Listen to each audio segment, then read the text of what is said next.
My name is Jordan Morris, and I'm 21, queer, and married. And I'm here to tell you that it gets better.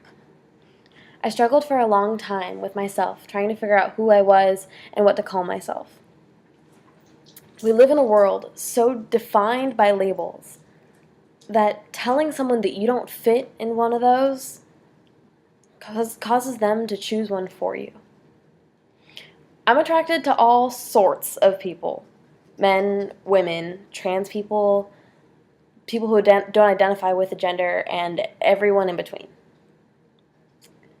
For a long time, my mom would get frustrated because she just wanted to know what to expect when I told her I was bringing somebody that I loved home. I told my family I was queer when I was 14 years old. My mom was initially in shock and took months to fully accept what this meant for her and her dreams for her daughter. My grandfather, on the other hand, who in no small part had a hand in raising me, took a full month before he could even speak or look at me again. Today, again, he is my best friend, and he understands that the LGBT community is a huge and important part of who I've become. High school is this different realm of cruelty and horrible people that you, after 4 short years, never have to see again. And that's the beautiful part, is that you never have to see those people again. I mean, you can if you want to. You get to go back and tell everybody, oh my God, I miss you so much, and then turn around and tell people how much you actually hated them, and that's great. That's the beautiful part of growing up and being different and getting to tell people how wrong they were about the person you've become. Being able to turn around and show somebody that, yes, you became the person that they absolutely never thought you could is the greatest thing about high school. Getting out and proving them wrong. That's the best part.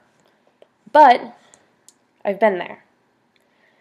And it is completely and totally full of bullies and people who want nothing more than to bring you down.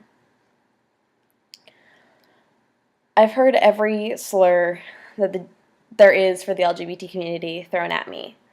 I've been called a whore because I just couldn't choose a side of the fence. And so many horrible other things that I can't even explain to you or say without having this video censored by God only knows how many other people. But because of that, and because of that constant torment and constant bullying, I considered suicide. I came dangerously, dangerously close to addiction, and I landed in a pit of self-loathing. And before I realized that the outside world wouldn't accept me unless I accepted myself.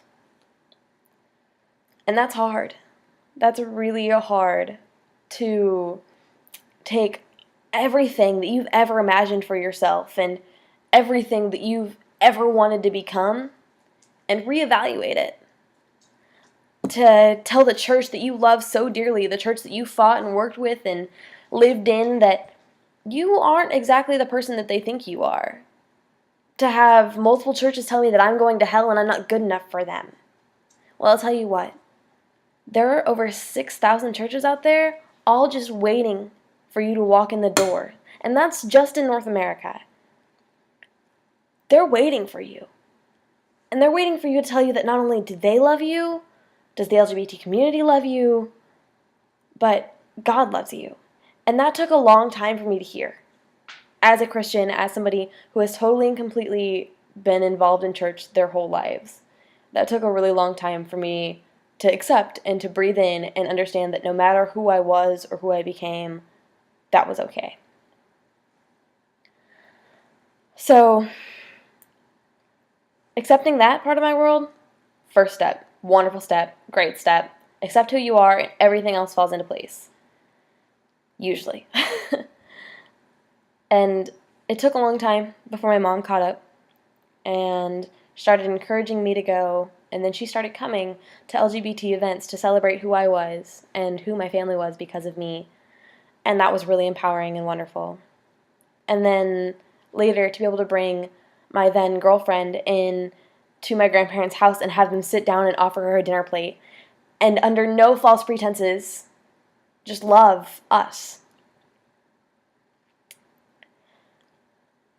At 20 years old, I met a man who genuinely loved me. And we were married a few short months later. He understands that I will never be able to call myself a straight woman, and that the bulk of my culture lies in the LGBT community. And I've had people try to tell me that, oh, you changed, you aren't gay anymore, so that's okay, so God still loves you. And that's not true. God didn't bring a man into my life to save me from being gay. He just brought a person for me to love that was going to give me everything I could ever dream of and ever want. And that man turned out to be the greatest person I've ever met, and the future father of my children somewhere a long way down the road.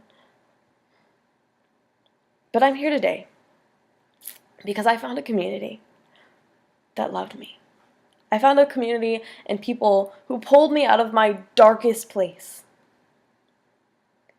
and held me and let me cry and told me that everything was going to be okay. They gave my mom and my family resources to learn to accept that the person I was is the person that they could love and was still the person and the child that they had raised. They gave me friends. They gave me a family. And we're all waiting here to love you. For you to walk into our arms and for us to tell you that it's okay. And we cannot wait to share this journey with you. And if you find me and need me to help you and hug you and tell you everything is going to be okay, I will be there. Tomorrow's a brighter day. And I promise you that it gets better.